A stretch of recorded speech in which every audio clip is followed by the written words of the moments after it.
Has now announced the appointment of a commission of inquiry into state capture. This follows the Pretoria High Court judgment that the findings of former Public Protector Thuli Madonsela in her state of capture report were binding. In a statement released by the presidency last night, Zuma says the inquiry will be headed by Deputy Chief Justice Raymond Zondo, as recommended by Chief Justice Mogoeng Mogoeng.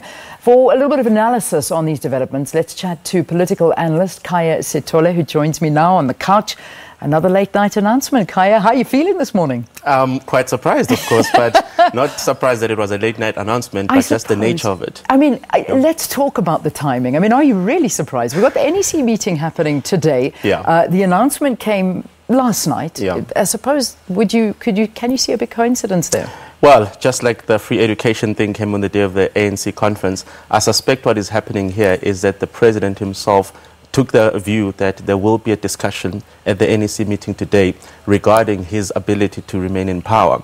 And of course, what he's always said is that, you must always respect ANC directives, and whatever the ANC says, that's what must be done at the government level. So of course, the ANC, particularly Cyril Ramaphosa, has been campaigning on the line that the state capture inquiry must be implemented expeditiously. So now what he wants to be able to do is that he wants to give ammunition to his supporters within the NEC today to say, look, this is not a rogue president. We say to him that this must be done as fast as possible. He has gone and implemented it. So it really does play into that political conversation where suddenly in the NEC today, people are like, but why are we getting rid of the president? Is it because we believe that he's going to create two centers of power? And the answer will be no. He's complying with the things that we told him that he must do in Nasrec last month. I mean, we always talk about our president, Jacob Zuma, as a fabulous chess player.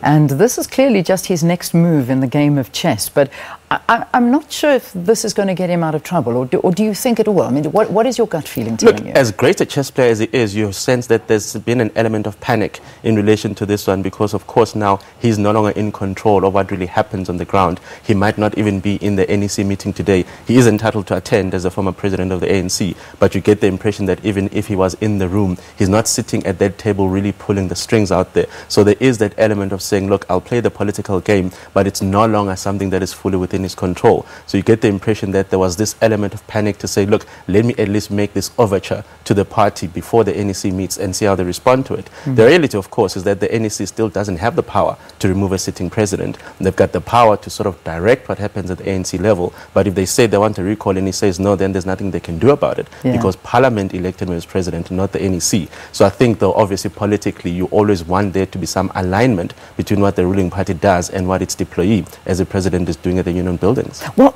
okay, let's talk about the union buildings and let's talk about Parliament, because today is also one of those days where a big meeting is being held to try and talk about, the rules for the impeachment of a president. And this, of course, is coming down from the Constitutional Court as well, who said it wasn't handled fairly and that this must be done properly.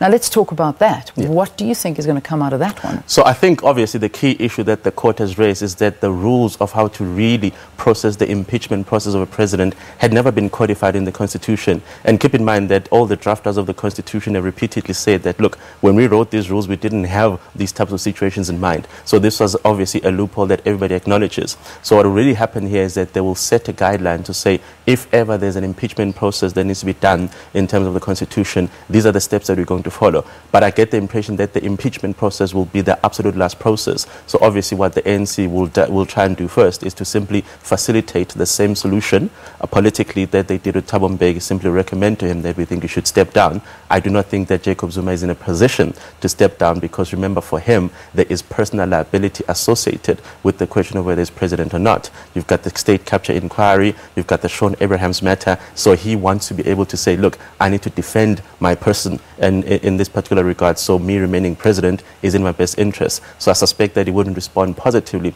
to a call for a recall.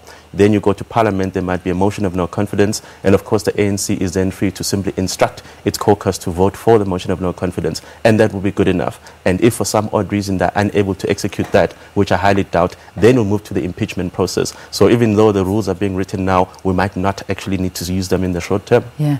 We're going to take a very quick break and continue this interview, but before then, let's just head into the break, closing off this conversation. What is...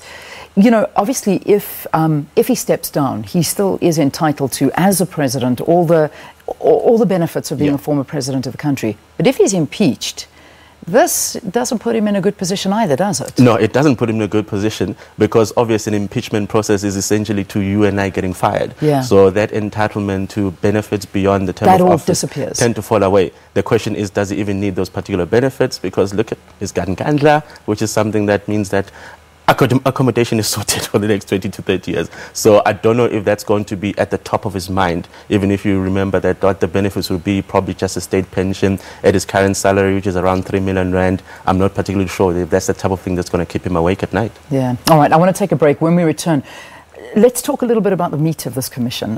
What's going to be looked at? Who do you expect is going to be called? So these are some of the things that we're going to be talking about after the break. Do stay tuned. Your questions, your comments are more than welcome here on Morning Live. Our Twitter handle @MorningLive SABC. We'll see you after the break.